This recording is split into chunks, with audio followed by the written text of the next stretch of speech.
Masaya kami sa CFC. Mas nakilala namin closer si God. May mga bagong kaibigan. Hindi ko naramdaman yung homesick dahil kasama ko sila. Parang kasi yung mga tao kasi sa paligid ko, napaka-prayerful.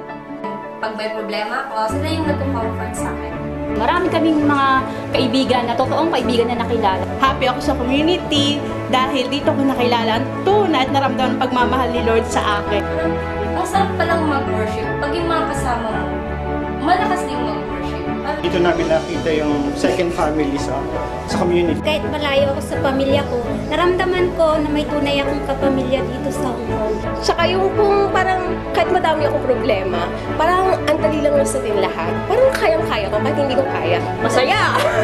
Hindi namin explain kasi masaya nga eh. Puro-puro na pagmamahal. Dito nagkaroon ng kulay yung buhay ko. Miss.